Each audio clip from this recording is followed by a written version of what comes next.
Hello everyone. Sarah here. Thank you so much for joining me for another adventure on a Craft Roulette card. This is 157, and you can see the criteria up there. It is an easel card, cornucopia colors, rhymes with ache, and has gold. And I thought I would use this stamp set from Kraft'n Kimmie Stamps. It has a really big cupcake, which rhymes with ache, and the little girl who's behind it, just really admiring this large cupcake. The color scheme that we'll be using is cornucopia, so that is more of the warm, rich fall colors, so nothing really bright. For the card base, I'm going to make a twisted easel card.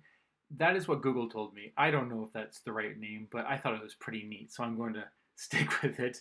And pretty much it is just an easel card, but you're relying on the angles to hold it up, as you can see, like that.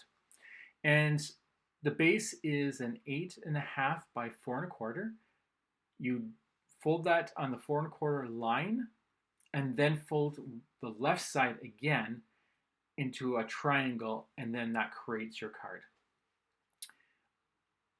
What I showed you on the triangles is I just rubbed my Catherine Pooler ink right across the edges on some scrap pieces of paper, and that is to make it so that I don't need to color the whole sheet and I get the color that I want. And then I also showed you that the stencil that I'm using is also from Kraft'n Kimmie, and it is a numbers one, which I've had some fun embossing, dry embossing and inking up to create this numbered background. And so I'll go glue these down. I did measure these all off camera, so I didn't have to waste too much time. And as you can see, I didn't need to color the whole pattern paper to do what I wanted to do. That does save up on some of the ink. The coloring was inspired by all the colors that I had created, so I always try to make sure I do that as best as I can. That's why usually coloring is the last thing I do. And now I'll just glue these down onto my card base. There will be a little gap in the middle, and that's fine. We got to make sure that this can still fold, so we don't want to glue over top of that.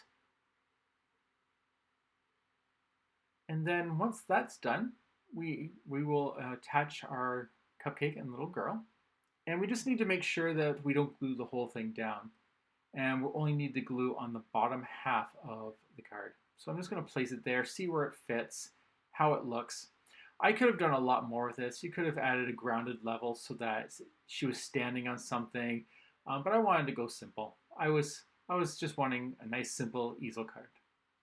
And so I'm just going to glue the one side and just press it down, making sure that it's no glue showing. I'll wipe that off because when I place it flat, I don't want it to glue onto the other side. And then this is the sentiment. It's always cupcake time, but I felt that it was getting lost on the white background. Now, what I'll do is the same thing. I'm going to take my ink pad and just wipe it across some cardstock.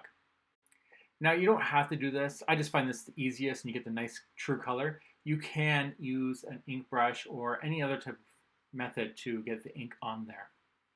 And then I'll just trim the sides just a little bit, and then I'll glue it down.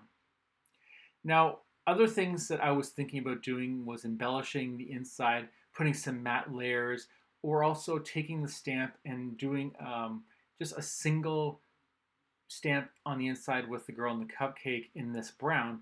Those are all very excellent ideas. I just never wanted to do it, mainly because I was a little bit afraid I would wreck my simple design. So I wanted it very clean and simple. So I decided to do it this way. And because there's that second layer, it does allow the easel card to catch, which is one of the important parts of the easel card, is you want it to be able to sit up on something and not slide down. So you just need that one little extra piece of matte layer that will help. You can use foam, but that will make the card thicker and kind of bulge. And then finally for the gold, I'm using these embellishments from Studio Katia.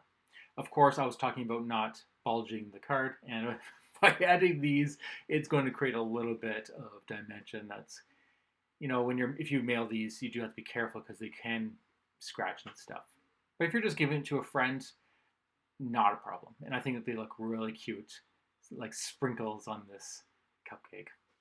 Now, if you are unfamiliar with Craft Roulette, it is a game show that happens every Friday, and they will spin a wheel on 4 parameters, which is project, color, element, and random. And then everyone runs to the craft rooms and tries to create a card. And you do have until Sunday night to submit. Unless you're a patron, you have Thursday. It's a lot of fun. It really encourages you to use your products that you have on hand, and really get you thinking. Use your imagination and have a lot of fun. They also have a Facebook group where you can post your cards and you will be showered with the most love you have ever received. It's a great place to be. I'm on there. I always try to share this love as well. It's just a great, safe place to be. So thank you so much for joining me. I do hope you enjoyed this card. I had a lot of fun making it. And until the next time, have a wonderful, beautiful, fantastic day, and I'll talk to you later.